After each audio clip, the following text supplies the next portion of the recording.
देखिए, नीति क्या सरकार ने बनाई है, ये तो बहुत बड़ा एक प्रश्न चिन्ह है। डार्विन थ्योरी के इवोल्यूशन को इन्होंने खत्म कर दिया। डार्विन थ्योरी को हटाकर क्या ये ब्रह्मा की थ्योरी लाना चाहते हैं? क्यों डार्विन थ्योरी को सिलेबस से हटाया इन्होंने? क्यों पीरियोडिक टेबल को हटाया इन्होंने? क्या लाना चाहते हैं ये? इससे क्या दिखता है? क्या ये मनुस्मृति को उसमें लाना चाहती है? इस सरकार को जनता को अनपढ़ रखकर ही फायदा है। जैसे किसी एक महापुरुष ने कहा है कि जनता एक बारूद का ढेर समझती है, ये तानाशाह सरकारें जनता को एक बारूद का ढेर समझती हैं और शिक्षा को चिंगारी। तो शिक्षा को, उस चिंगारी को और बारूद को दूर रखना चाहती हैं और उस बारूद के ढेर को किसी ना किसी रूप से गीला रखना चाहती हैं। जैसे धर्म के नाम पर गीला कर दिया, जाति के नाम पर गीला कर दिया, या किसी और नाम पर उसमें पानी डालती रहती है ताकि ये बारूद जो है सूख कर चिंगारी के साथ मिलकर शिक्षा प्राप्त करके तुम्हारे ऊपर तुम्हें तहस नहस ना कर दे। किसी भी देश का जो आधार होता है वो युवा होते हैं, वो वहाँ के भविष्य होते हैं और शिक्षा उसमें एक महत्वपूर्ण भूमिका निभाता है। शिक्षा के बिना जो है किसी भी देश की जो है रीढ़ मजबूत नहीं हो सकती। लेकिन भारत में न्यू एजुकेशन पॉलिसी का विरोध हो रहा है। जंतर मंतर पे ऑल इंडिया सेव एजुकेशन ने एक विरोध प्रदर्शन आज किया है। हमारे साथ बातचीत करने के लिए ऑल इंडिया सेव एजुकेशन के जनरल सेक्रेटरी मौजूद हैं, प्रोफेसर तरुण सर। सर, पहले तो आपका स्वागत है हमारे चैनल पे। Thank you. तरुण साहब, पहले तो आप हमें ये बताएं कि आखिर आपको न्यू एजुकेशन पॉलिसी से समस्या क्या है, दिक्कत क्या है? न्यू एजुकेशन पॉलिसी के पहला समस्या है ये निजीकरण का डॉक्यूमेंट है, ये कमर्शियलाइजेशन का डॉक्यूमेंट है, ये कम्युनलाइजेशन का डॉक्यूमेंट है। ये जो IKS है, IKS के लिए कमर्शियलाइजेशन कर रहा है। और मुख्य जो प्रॉब्लम है, ये प्रॉब्लम जो आम आदमी का एजुकेशन पॉलिसी नहीं है। आम आदमी एजुकेशन क्षेत्र में बाहर जाएगा, हाँ, एजुकेशन महंगा हो जाएगा। यही है हमारा विचार है। आप कह रहे हैं कि कहीं ना कहीं शिक्षा का कमर्शियलाइजेशन होगा, शिक्षा का व्यवसायीकरण होगा, कि निजीकरण हो रहा है। लेकिन सरकार तो कह रही है कि जो न्यू एजुकेशन पॉलिसी है इससे जो है देश और ज़्यादा आत्मनिर्भर होगा, देश के युवा जो हैं और ज़्यादा शिक्षित होंगे, वो स्किल डेवलपमेंट होगा, तो उनको जो है आने वाले समय में इसका बहुत लाभ होगा। तो कैसे शिक्षित हो जाएगा पब्लिक? आप देखिए, पहले जो 2014 में एक गवर्नमेंट आया, उससे पहले एजुकेशन बजट था 4.5% का आसपास। अभी एजुकेशन बजट ये जो साल है ना, इस साल के एजुकेशन बजट अभी है 2.46%। तो एजुकेशन बजट गिरता है और एजुकेशन का स्कोप बढ़ता है, कैसे हो? ये जो बजट लगातार कम किया जा रहा है, बजट कम रहा है। और ये जो सेंट्रल एजुकेशन कमीशन का जो सुपारिश था, ये रिकमेंडेशन था, ये रिकमेंडेशन में यही था कि 6% minimum 6% of central budget education के लिए देना पड़ेगा। लेकिन कोई गवर्नमेंट 6% नहीं दिया। एक गवर्नमेंट ये बजट 2.5% कर दिया, तो कैसे एजुकेशन का स्कोप बढ़ जाएगा? चलिए, मालूम नहीं है। हाँ, एक चीज़ और आप हमें बताइए। आपने लिख रखा है अपने पोस्टर्स में कि reject NEET and all centralised entrance test. जितने भी केंद्रीय जो एजेंसियां एग्ज़ाम लेती हैं, जैसे अभी नीट का एग्ज़ाम हुआ था जो मेडिकल के लिए होता है, तो आप लोग उसको भी कैंसिल करने के लिए कह रहे हो, एंट्रेंस वाला, तो उसका कारण क्या है? एक कारण नहीं है। आप देखिए नीट का बारे में क्या हुआ। नीट के बारे में थोड़ा एजुकेशन करप्शन हो गया। वो कोचिंग सेंटर माफिया ये एंटायर नीट एग्ज़ाम और प्री मेडिकल एग्ज़ाम कंट्रोल कर रहा है। और नीट के बारे में लाख रुपये के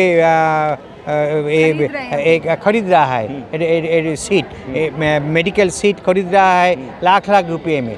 तो बिलियन स्टूडेंट, वो तो आम आदमी का बिलियन स्टूडेंट कैसे मेडिकल एजुकेशन पाएंगे? मेडिकल एजुकेशन के क्षेत्र में बाहर जाएगा। यही हमारा विरोध कर रहा है। आप एजुकेशन का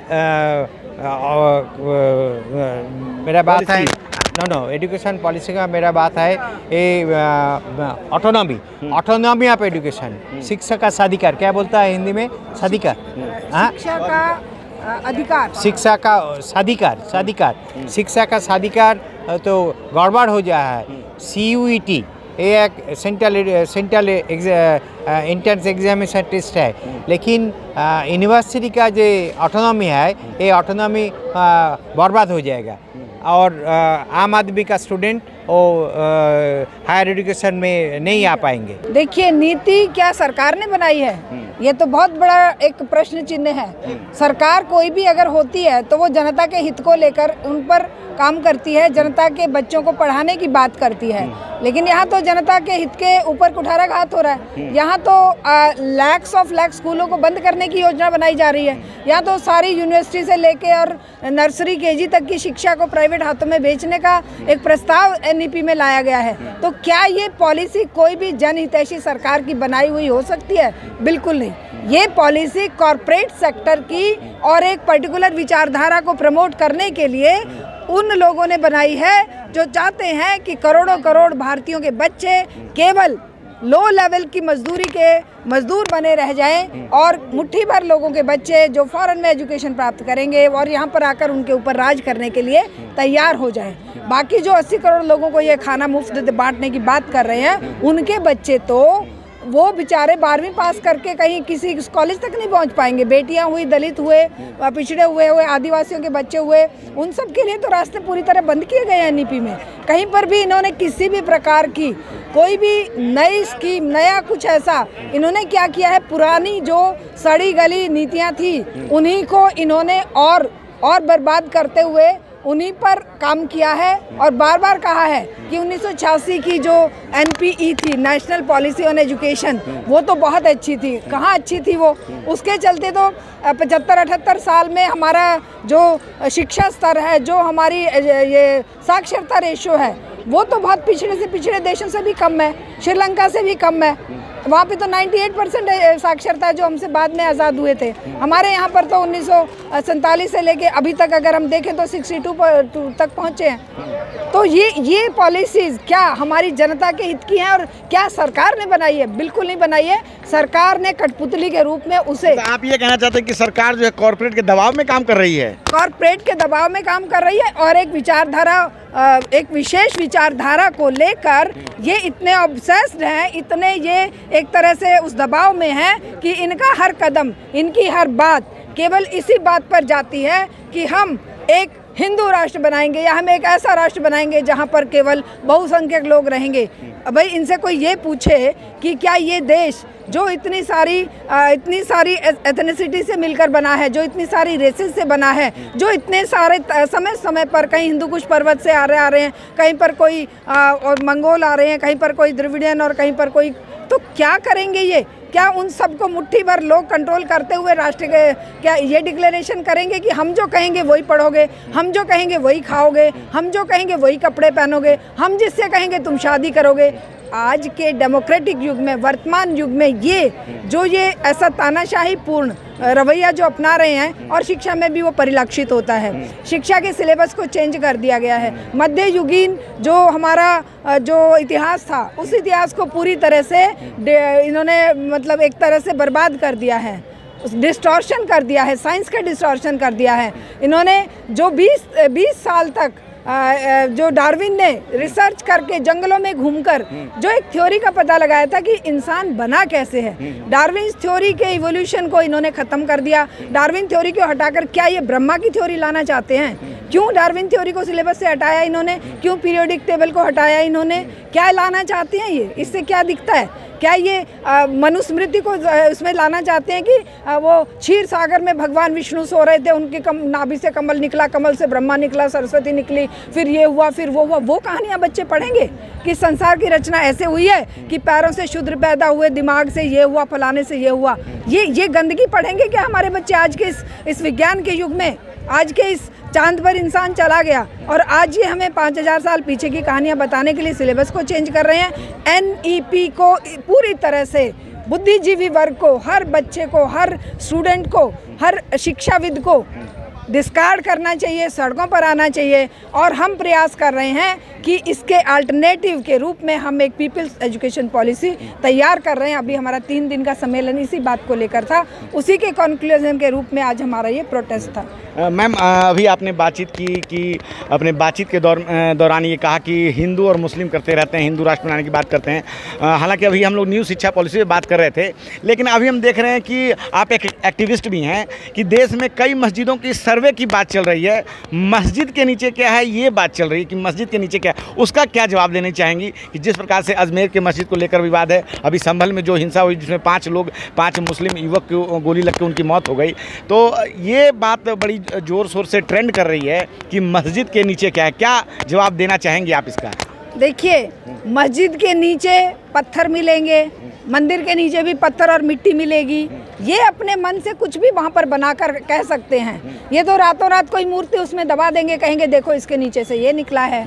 इनकी जो कहानी है वो तो पूरे समाज को ध्वस्त करने की है, टुकड़े टुकड़े करने की है। ये टुकड़े टुकड़े गैंग किसी और को कहते हैं, लेकिन ये खुद टुकड़े करने के लिए दिन रात प्रयत्नशील हैं। और उनके साथ कोर्ट भी जुड़ा हुआ है, इन्हीं के साथ पूरा का पूरा सिस्टम जुड़ा हुआ है, चाहे वो पुलिस है, चाहे वो कचहरी है, चाहे वो सिर फिरे वो युवा नौजवान है जिन्होंने शिक्षा के बारे में शिक्षा की जानकारी प्राप्त नहीं करी है, जो शिक्षित नहीं है।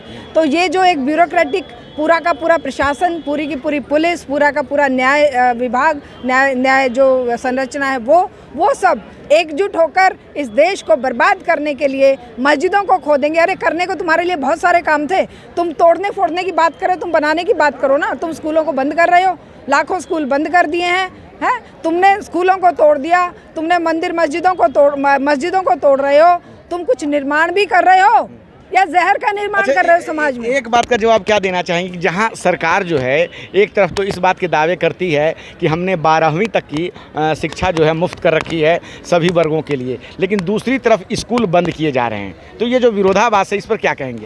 देखिए, हम वही लड़ाई तो हमारी है। विरोधाभास ये है कि कथनी और करनी में टोटली अपोजिट होते हैं। अगर ये कहते हैं कि हम 2 करोड़ रोजगार देंगे तो ये करोड़ों रोजगार हर साल खत्म करेंगे। अगर ये कह रहे हैं कि हम 12वीं तक शिक्षा फ्री करेंगे तो ये 12वीं तक बच्चों को जाने ही नहीं देंगे। ये क्या करेंगे, गरीबों के बच्चों को तीसरी के बाद जो है क ख ग सिखाएंगे और छठी से फिर उसके हाथ में पेचकस दराती या कुछ पकड़ा देंगे कि तुम वोकेशनल एजुकेशन लो, और 8वीं के बाद उनको चलता कर देंगे स्कूल से। और जो 9वीं 10वीं 11वीं 12वीं है उनका एक स्लॉट बना दिया है। पहले 10वीं पास का एक सर्टिफिकेट मिलता था, बोर्ड का एग्जाम होता था, आज वो सब इस नीति में ख़त्म कर दिया है। पूरी तरह से ये नीति ये साबित कर रही है कि इस सरकार को जनता को अनपढ़ रखकर ही फायदा है। जैसे किसी एक महापुरुष ने कहा है कि जनता एक बारूद का ढेर समझती है, ये तानाशाह सरकारें जनता को एक बारूद का ढेर समझती हैं और शिक्षा को चिंगारी।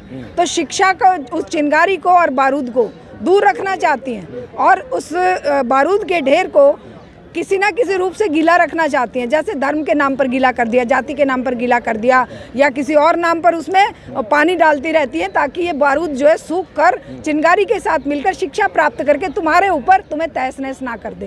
तो ये शिक्षा से दूर, शिक्षा से वंचित उस वर्ग को कर रहे हैं जो सदियों से वंचित रहा है, जिसका एक बहुत बड़ा तबका पूरे समाज में आज अपने आजीविका के लिए संघर्ष कर रहा है। थोड़ा बहुत आज़ादी के बाद या आज़ादी आंदोलन या हमारे रिनेसा पीरियड में जो हमारा नवजागरण काल था उसमें जो संघर्ष किया था ज्योतिबा फुले लोगों ने या अंबेडकर जैसे लोगों ने, सावित्रीबाई फुले जैसे, या और बहुत महान मनीषियों ने, ईश्वर चंद्र विद्यासागर ने, उन सबको अब ये वापस कर रहे हैं। मैम, एक सवाल और आपसे करना चाहूँगा कि अब हम देख रहे हैं कि अभी के समय में, वर्तमान समय में किसी भी क्लास के बच्चे को फेल नहीं किया जाता है, उन्हें पास कर दिया जाता है A ग्रेड देकर, B ग्रेड देके, और बाद में फिर ये बताया जाता है कि वो उस लायक ही नहीं है। इस पर क्या कहना चाहेंगे? देखिए, ये बहुत गंभीर और बहुत ही दर्दनाक स्थिति है। अभी तो कितनी सारी स्टैंडिंग कमेटी की रिपोर्ट्स पार्लियामेंट की कह रही हैं कि ये एक डिजास्टर्स पॉलिसी थी 2009 में, जो नो डिटेंशन पॉलिसी लाई गई कि बच्चे को बिना पढ़े पास कर दो। बच्चा भी लापरवाह, टीचर भी लापरवाह, माँ बाप भी लापरवाह कि अरे पढ़ाई तो करने की ज़रूरत नहीं, पास तो हो ही जाएगा। लेकिन ज़िंदगी के हर एग्ज़ाम में वो फेल हो रहा है और ज़िंदगी में हर जगह पर उसका एग्ज़ाम लेने की व्यवस्था ये सरकार कर रही है। जैसे ही वो 12वीं पास करके किसी तरह निकलता है, उसके लिए अब CUT जैसी व्यवस्था हमारे ज़माने में नहीं थी। 1000 तरह के एग्ज़ाम सर्विस के लिए हमारे ज़माने में नहीं थे। तो ये एग्ज़ाम तो जीवन बना दिया बच्चों का। 40 साल तक वो एग्ज़ाम देता रहे, नौकरी तब भी नहीं मिलेगी। और शुरुआती सालों में जब उसके संघर्ष करने का स्टेमिना होता है, तब उसको लापरवाह और उसको निकम्मा निठल्ला बनाकर भिखारी बनाने के लिए अनाज और जूते और खाना बांटने के लिए स्कूलों में व्यवस्था कर दी। हम लोगों को और आप लोगों को तो नहीं मिला था ना खाना और जूते, लेकिन हम लोग तब भी अच्छी शिक्षा प्राप्त कर लिए। इनके जूतों का और शिक्षा का या खाने का और उसका क्या संबंध है? सीधा सीधा ये संबंध है कि तुम जो हो मजदूर बन के रहोगे और हम जो भिखारी की तरह तुम्हारी कटोरी में भीख डाल देंगे, वो तुम ले लो और हमारी सेवा में जुट जाओ।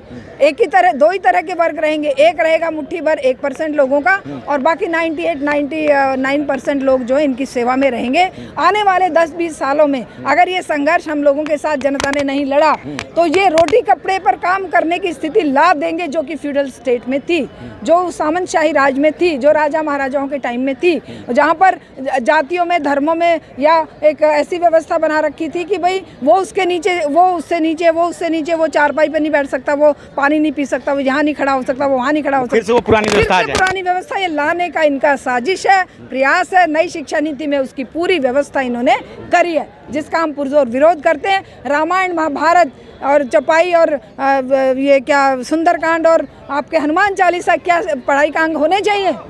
ऐसे क्या बकवास ये सब क्यों डाले जा रहे हैं? क्यों बच्चों के दिमागों में एक धर्मांधता ठूसी जा रही है? जिस तरह से शिक्षा का जो इतिहास है, सिलेबस है, जो बदला जा रहा है, ये कई बार विवाद हुआ इस पे, लेकिन सरकार है कि मानने का नाम नहीं लेती। क्या मंशा क्या है उनकी? मनसा तो अभी मैंने बताया ना, मनसा इनकी यही है कि पूरी तरह से इस पूरे बहुसंख्यक समाज को गुलाम बनाकर रख दिया जाए। तुम्हारे बच्चे फॉरेन में पढ़ेंगे और फॉरेन से पढ़कर आकर सीधा अंग्रेज़ी में गिटपिट करते हुए यहाँ कह रहे हैं मातृभाषा और हिंदी और ये और वो, और वहाँ पर ये अपने बच्चों को फॉरेन में भेज रहे हैं और बाकायदा पोस्ट डालते हैं कि देखिए हमारा बच्चा, वो शिवराज चौहान का बच्चा बाहर से डिग्री लेके आ गया, और वो अमित शाह का बेटा देखो BCI का, जिसको 2 शब्द भी नहीं बोलने आते अंग्रेजी या हिंदी में। तो ये लोग हम पर राज करेंगे। ये सत्ता में है और ये सत्ता में हमेशा के लिए रहना चाहते हैं, लेकिन इन्हें ये नहीं पता कि जनता की ताकत बहुत बड़ी होती है। जनता जिस दिन ये जाग गई, जिस दिन ये शेर खड़ा हुआ, अंगड़ाई ली जनता ने, उस दिन इनके परखच्चे उड़ जाएंगे। जैसे अंग्रेजों को भागना पड़ा, इन लोगों को भी भागना पड़ेगा। मैम, आपने हमसे बात की, बहुत बहुत शुक्रिया। बहुत बहुत शुक्रिया, आपने हमारी बात सुनी। नेशनल दस्तक की आपसे गुजारिश है कि अगर इसको बचाना चाहते हैं तो नेशनल दस्तक को सब्सक्राइब करने के लिए रेड कलर के सब्सक्राइब बटन को दबाएं, फिर बेल आइकन की घंटी दबाएं। नेशनल दस्तक को बचाने के लिए बहुत जरूरी है कि हर खबर को शेयर करें, लाइक करें, कमेंट जरूर करें।